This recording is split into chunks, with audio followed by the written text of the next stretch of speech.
Oh, what happiness. Listen to this. Oh, what happiness would be ours if all men, individuals, families, and nations would but let themselves be governed by Christ. Now, remember, the Pope's not talking in the clouds either, because Protestants will say, yeah, we want to be governed by Christ, but they refuse the Church of Christ. They refuse the sacrifice of the Mass. They refuse his bishops and his Pope and his leaders that he established. So when the popes speak about the kingship of Christ, it's not in the clouds, but it's the Catholic Church of tradition. And that's why it's the attack against the kingship of Christ at Vatican II that was the real overthrow of the Catholic Church. And that's why Archbishop Lefebvre just said, we hold on to the faith until the Pope comes back to tradition. He's the Pope, as far as we know. We pray for him, but we resist him to his face. And we stand on the doctrine of all the previous popes before Vatican II. Because this document, Quas Primas, we're studying now, condemns Vatican II. And we're going to see that in the next conference. How contradictory Vatican II is to this document and to all the popes. And that defines, again, our fight right now. Our fight right now is simply to maintain all the line of the Catholic popes, all their doctrine, which is part of the ordinary and extraordinary magisterium of the Church. It's all infallible. So this participates, Quas Primas, it shares in the infallible authority of the ordinary magisterium of the Catholic Church. No pope has the right to go against this. And if I, as a priest or a bishop or a pope, contradicts any of these teachings, they're heretics. And this is why it's so serious when Bishop Follet said in the Doctrinal Declaration of 2012 that the religious liberty of Vatican II, of the Council, is, with difficulty, reconcilable with the Church's magisterium. I quote, word for word. That's false.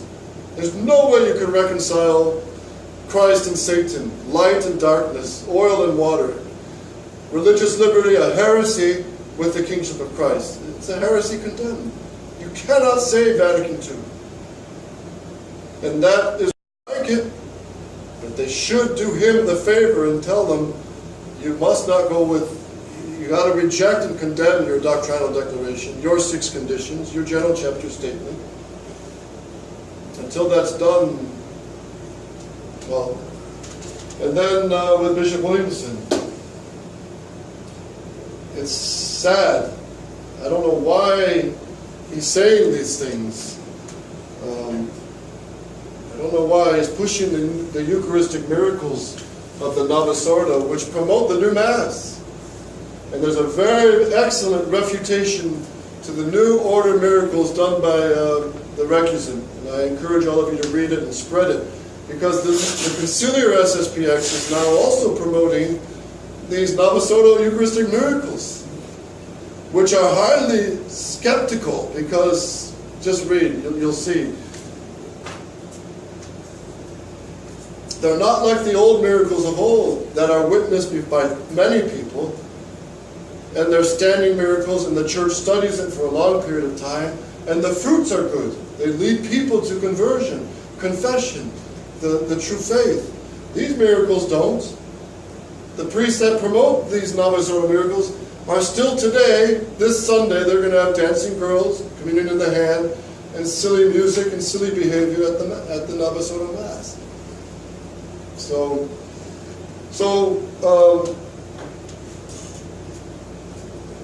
we are not, the resistance, we are not attacking our superiors and our Pope personally. That's not where it's at. But when the Pope or Bishop, or even resistant bishops, go against the Church's teaching and promote the new Mass and promote Vatican II, or agree with it in any way, or compromise with it in any way, we have a duty to oppose those errors, to protect the flock, to protect the sheep. And as Archbishop Lefebvre always said himself, if I start talking this way, don't follow me. That goes for all of us. So we just got to hold on and maintain and build while we still can. And so here at the seminary, we have 7 seminarians. They just had their final exams recently, written exams and oral exams. And now they start the summer apostolate, so pray for them. And then we hope in the fall some more will come. But pray for this work. If God wills it and blesses it, it will grow. But we only want to maintain the line of our founder. So next conference, we will look tomorrow at how Quas Primas stacks up to Vatican II. And we will see how it's totally contradictory. Any questions? I know this has gone long enough. Okay, let's say a prayer. In the name of the Father, and of the Son, and of the Holy Spirit. Hail Mary, full of grace, the Lord is with thee. Blessed art thou among women, and blessed is the fruit of thy womb, Jesus. Holy Mary, pray for us sinners now and at the hour of our death. Saint Joseph, Saint Viaten, Pray for us. Saint John the Baptist, Pray for us. Benedictus Dei omnipotentis, Patris et Filii Spiritus Sancti, et Manes Amen. 6 o'clock is the Mass.